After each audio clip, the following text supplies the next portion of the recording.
Assalamualaikum to all my brothers and sisters all around the world, pati na rin sa ating mga kapatid sa iba't ibang relihiyon. Kamusta kayong lahat?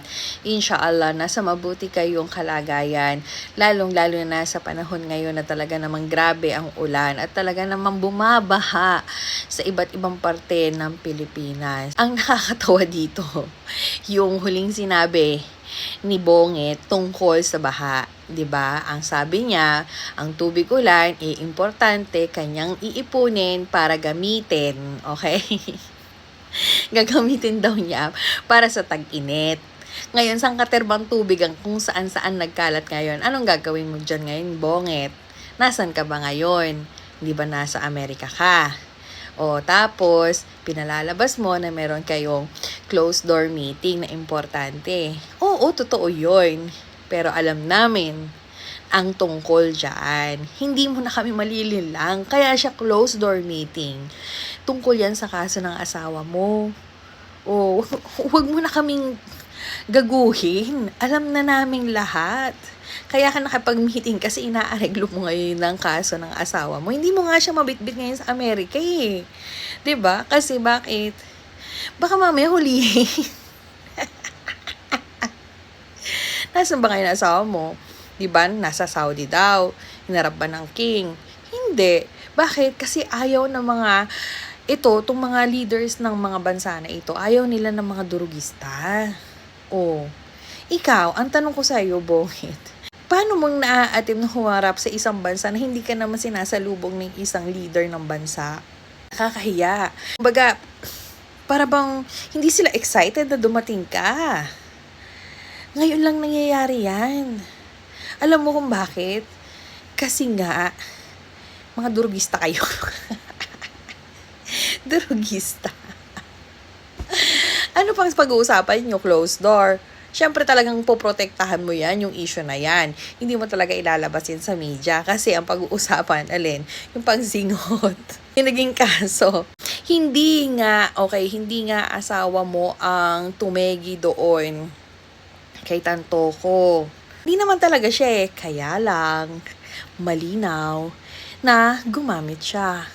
Lumabas sa toxicology na namatay overdose.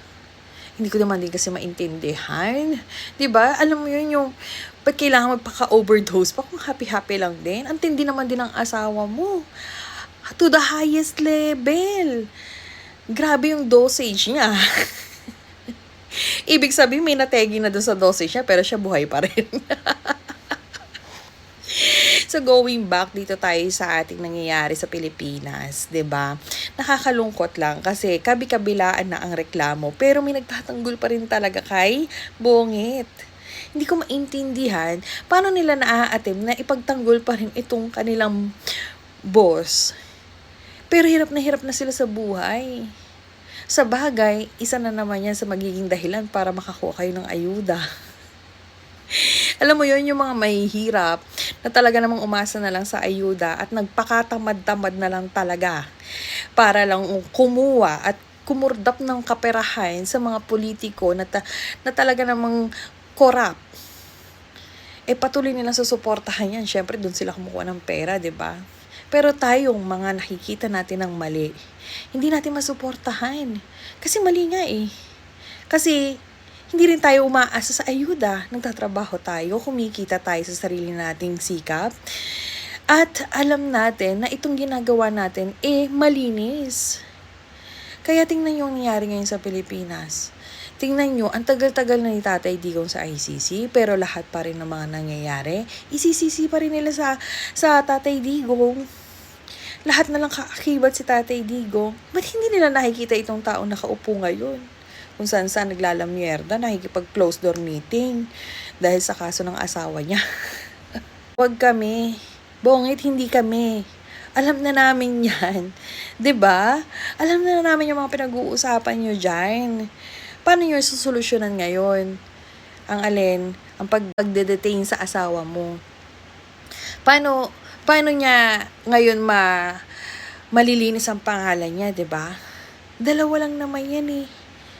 O either mag-resign ka, magparehab ka, or pwede naman din na huwag kang mag-resign, magparehab ka pa rin.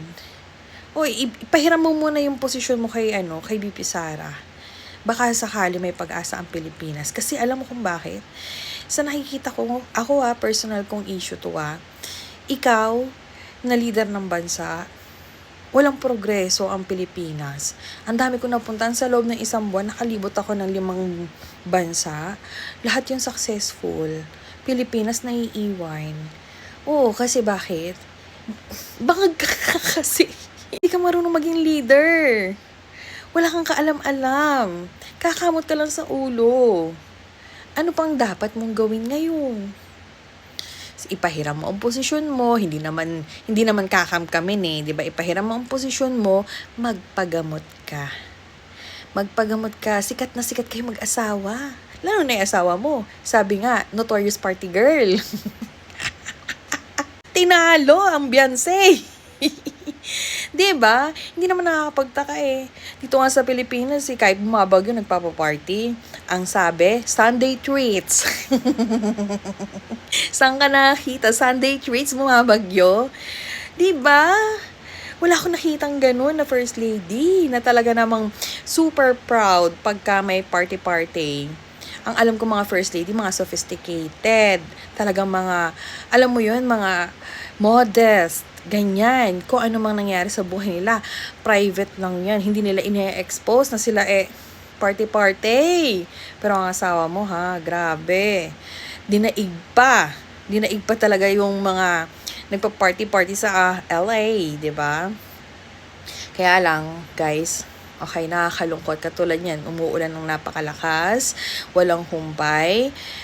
Ang nakikita ko lang na nagpa-flood ngayon na tulong is galing kay BP Sara, yung kanyang libreng sakay sa bus, tsaka yung kanyang libreng pagkain para sa mga nasalanta ng bagyo o ng ulan.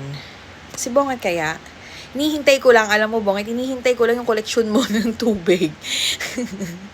Kailan ka mangungulekta ng tubig? Lagpas tao ng baha. Kailan mo kukunin to? Saan mo ilalagay? 'Di ba? Saan mo ipamumudmod itong mga sinasabi mong baha na to at tubig ulan na to na gagamitin mo sa tag-init? Sige nga.